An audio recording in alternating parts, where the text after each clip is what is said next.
I went off to law school and absolutely adored my first year at Harvard. It was the most intellectually exciting thing I'd ever taken part in. And then I worked for what must have been the dullest law firm in the United States after my first year. They had one client for whom they did one task, and it was the buying and selling of plots of real estate on which to put supermarkets.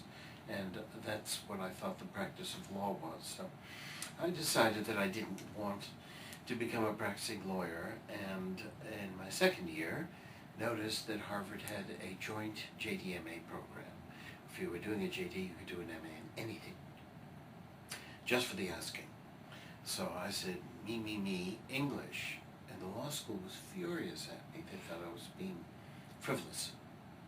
Study poetry, what does that have to do with law? The English department was furious. They had never heard of this. And the English department loves to turn down people, and it didn't have an opportunity to do that with me. They were so angry about it that the law school had to cancel the program the next year. It's my one great contribution to the Harvard Law School, is that they canceled this wonderful program because of my abuse of it. I couldn't tell them why the two things went together. It took me many years to get the word which would solve that problem. The word eventually was rhetoric, but it didn't exist back then as a word for a contemporary field of inquiry. So I did the two degrees simultaneously. I did 2 years law, 3 years both, and 3 years English. And when I got out, it was the year that the English professor market imploded. There was 95% unemployment. And I think the only reason I got a job at the University of Utah, which was a 3-year and out teaching job to teach a bunch of different courses, was that my teaching experience was very broad, and I had a law degree, and that made me different from other people. So they gave me this job. I was 0 for 76 in the job market, and this was my 76th. The last opportunity finally came through. I got to Utah. I walked on campus, and there was a new director of the writing program. John Muller was his name, an ex-Army person, and very different from everybody at Utah. They didn't like him very much. He didn't like them very much, I think, but I really liked John Muller. He walked up to me in my first week on campus and said, You've got a law degree. I'm the director of the writing program. I've got a grant to spend some money on making the writing program better. I want you to develop for me a course in advanced composition for pre-law students. New kid in town, I had to say yes, so I sat down, tried to figure out what that would be. What is pre-law? Well, I eventually realized it was only a statement of intention. There was no body of knowledge that one has to have if one is pre-law. There was only one university in the country I could find that even had a concept of it. It was Rice, that had a pre-law program. I don't think it lasted very long, I don't know. But at the time, they had put together a curriculum they thought was a good thing for people going off to law school. So I wrote 80 or 90 law schools and asked, what do you have as a legal writing program? And what is there on the undergraduate level to teach people composition so they can go off and be better at law school? Because we're thinking of doing something about the latter. And the year was 1975. And I was astonished. Of all those letters, I received responses from all but I think 6 or 7, which was amazing. I was a no-name adjunct assistant professor at the University of Utah writing with a question. And almost everybody wrote back. There were 2 blue chip schools that wrote back with their nose in the air. This is the correspondence. I still have it all. That entire binder is just from this, and my letter, I found a copy of it, dated December of '75, says, the University of Utah is developing a new composition program, one area of which deals with writing and the study of law.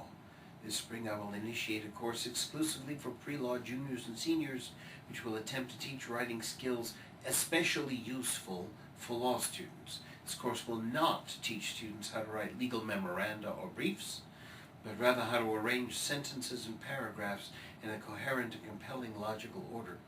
Eventually, we would like to see such a course taught at the law school itself. This field is still rather new. 1975, it's incredibly new. We are interested in learning what sort of writing program exists for your law students or your undergraduates. Would you be willing to share some thoughts, materials, or reading lists with us? If so, we, of course, would be happy to inform you of the results of our attempts. Also, we have enough funding to bring a few experienced people to Salt Lake City this winter for a mini-conference to discuss the subject. If you have anyone who's been involved with such courses and would enjoy spending a few days in this beautiful city, please let me know. We'd be grateful for any information you'd be willing to share. And I have a list of all the people that I wrote and their responses. One blue chip school, whose name I will repress, wrote, the dean wrote, your letter of 16 December came on to me. So-and-so has returned to the paths of scholarly virtue, leaving me in the scrub of deaning. Our first-year tutorial program is under the supervision of Professor so-and-so. I shall send your letter on to him with a request that he should write you if he thinks anything we do may be relevant to your program. I confess, it does seem astonishing to me that a special course on, in effect, remedial writing should have to be given at the college junior and senior levels. Sincerely, the dean.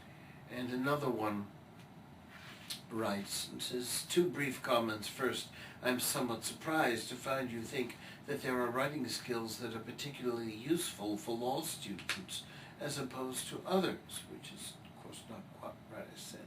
It is clear that lawyers must exercise those skills more than, say, mathematicians, but in my view, all undergraduates should have some substantial training in clear exposition. Of course, one would agree with. Second, the field of legal writing is not new in law school or on the undergraduate level. 1975.